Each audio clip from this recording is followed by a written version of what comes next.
Okay. Actually, I had this all recorded, and for whatever reason, the audio didn't capture, so this will be take two. Speaking of two, you've already watched two tutorials, that's a mouthful, about how to do the animation. So hopefully you've completed watching those. You've been doing your own animation, keyframing night and day to get this all done. And you now have a little cycle, hopefully. Here's the one I used as part of the tutorials.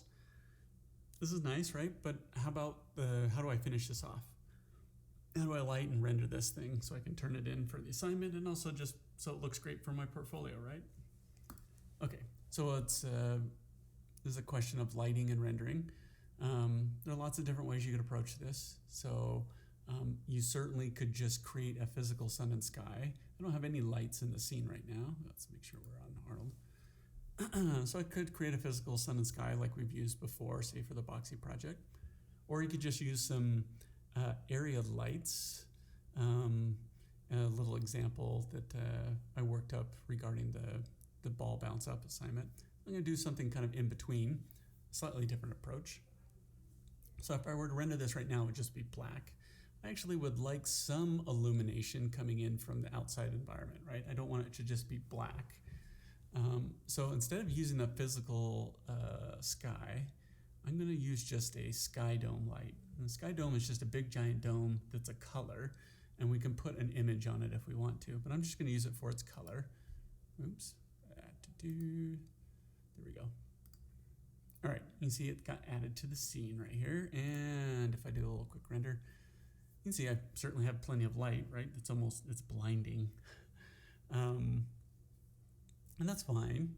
But what I want to do is tone this down so it's not so bright back here, but also so that I don't get this horrible distracting horizon line, right? So I have a little trick for this. Let's just close that one there. So I will add that, I'm just going to make note of something. So here's my ground plane, create a big old massive plane.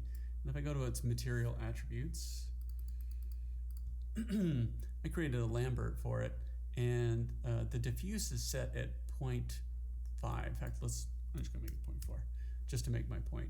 So you can see it's kind of a darker gray. That's fine for me. I don't want anything to stand out too much, but I still want to be able to see where the shadow falls on there. And I've just left it at this gray color. So just remember that. So let's go back to the Arnold view here. Right, so I have this gray that's down here, and I've created the sky dome light just because 1 is usually a little too low. I'm going to put 2 in there to get rid of some of the noise that sometimes shows up. So how do I go about dealing with this white that's up here, right? So I could try to change the color and match it. That would probably work. The other way you could do this is just change the camera visibility, which is what I'm going to do. So this is at 1. I could also turn this to 0, right? And so that just means the sky dome is not visible to the camera. It's 0% visible to it, right? But it's still providing illumination into the scene. And it gives me this horizon line still, though. That's a problem. So you can just fool around with this. In fact, I think the first time I did this, I was just trying to dial it in, right? And get it perfect. But also I figured out that if you make the camera visibility exactly 50% of whatever the diffuse is for the ground plane, keep in mind this is just a Lambert, right? It doesn't have any reflections on it, right? So I get this totally gray world. In essence, it's kind of like a fake shadow catcher that they use sometimes in visual effects, right? To catch these shadows and then make it look like they're in a real world environment. Okay, so this relatively nice. I get this shadow contact. You can see I have my motion blur in there. And also just turn down the intensity now, and it's not going to change. In fact, I'm going to make it, I should do 0.1, right? So maybe that's a little much, 0.1. Right, so I'm getting a little bit of illumination. I don't have any seams in the scene. Man, all these little tongue twisters. Seams in the scene. I have shadows on the ground, right? So the next part would just be to add some area lights. So let's put this away. Let's go ahead and just create an area light. And, multiple ways that I could place this. I'm not even going to change the size. I'm just going to leave it as is. You certainly could change the size, do whatever you want with it. But I'm going to go up to panels and then look through selected. So obviously I have the area light selected, and now I am looking through the light itself, right?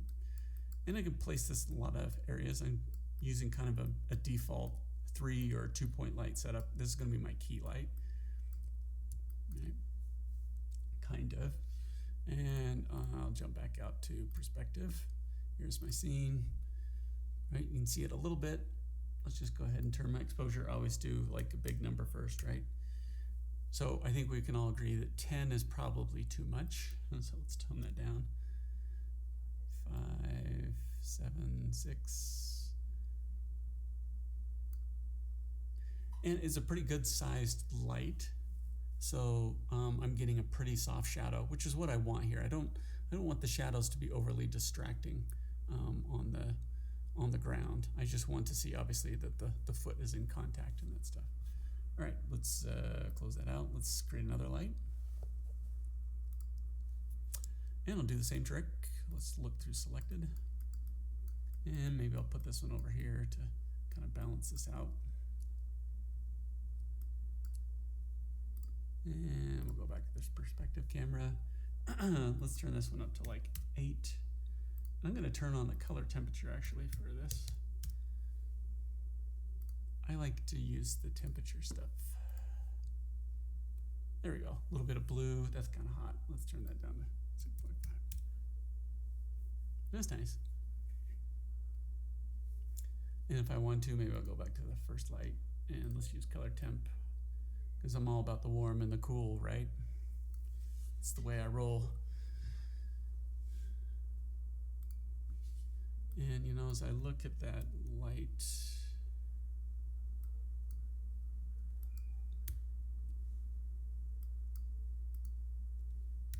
and I'm gonna just move that over. Let's see how I did.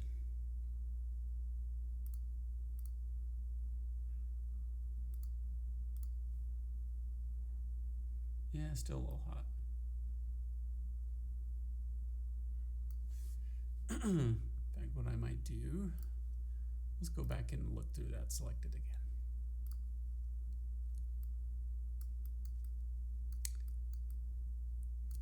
So much just depends on where you put the camera, right? So let's put it a little above. I want to get kind of like a rim light is what they would call this, right on that edge.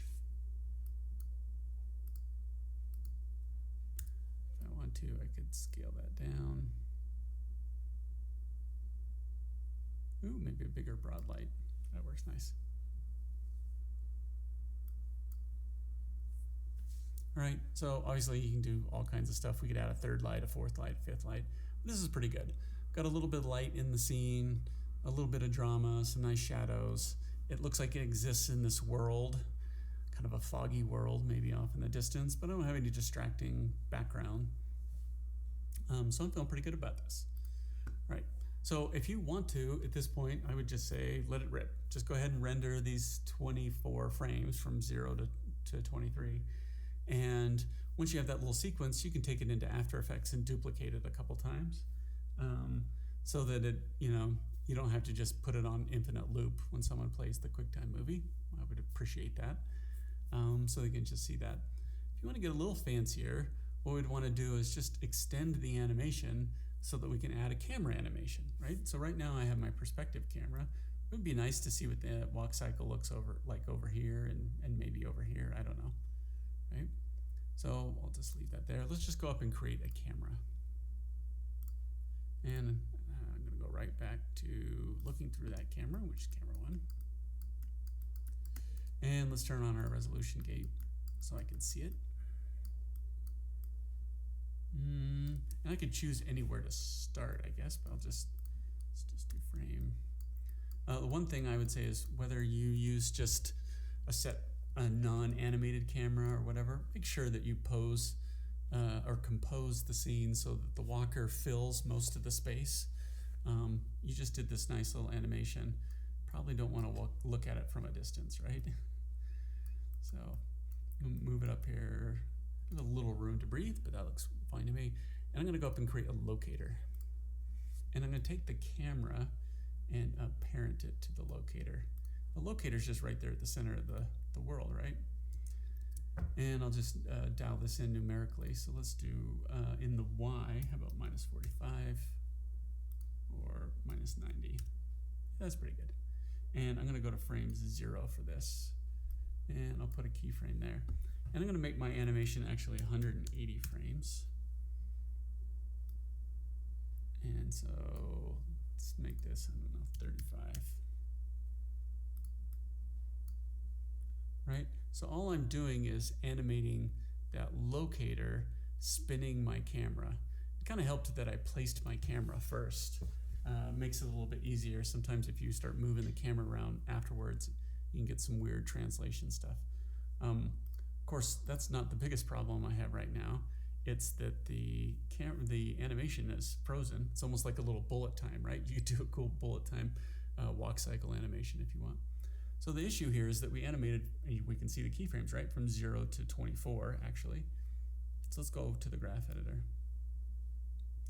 I already had it turned on. I'll turn it off so you can see it here. You know, we've been selecting these little things, these little controllers.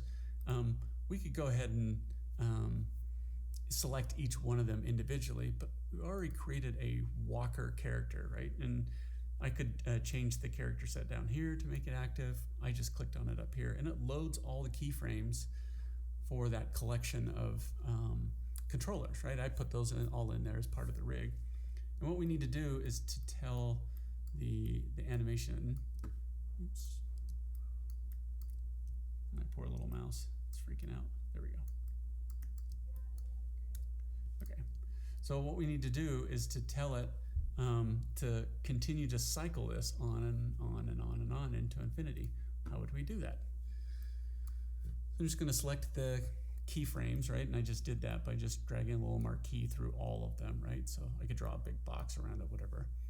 So I'm going to go over to curves, and at the top of that menu, so curves, post infinity. So basically after the keyframes, we want you to infinitely do one of these things. So right now the default is constant. You can't really see it, but basically it means once I get to that keyframe, stay at that keyframe for infinity until you tell me to do something else.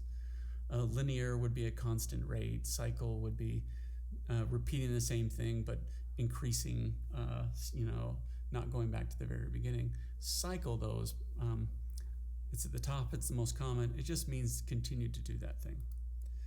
So I just chose that, right? And you can see that I have animation the whole entire time going on. If you wanted to see it, you could come over to View and turn on Infinity. And now you can see here are all the curves, right? It just goes on and on and on. Nice thing about this is any changes that we make to these keyframes go on to all the infinite copies of this, right? The cycles of it. So now I get a little animation where I get to see how what my animating skills are from all these different angles, right? I can see how this is working. Some people, when you would do it like a turntable like this, you would go full 360 if you were doing, say, a model with it. It could loop, I guess, if you'd want to. I tend not to do that. Once I see it from one side, I kind of have a sense of what it's doing on the other, right? So I don't kind of try to repeat everything about the whole cycle. And you can make little changes, like if I went to the locator, I actually like it that it's linear. So I get kind of a constant rate. Oops, did it again. There we go. I don't want it to kind of ease in and ease out. I want it to just play the whole entire time. So let's go to the beginning of the animation. See how my lights are doing. So this is the one tricky thing. That was weird. Oh, I see what I did. Not perspective, camera. There we go. See, doesn't that look nice? So I still have this full key light, but I get this light along the back side of it here. Little motion blur. Never hurt anyone.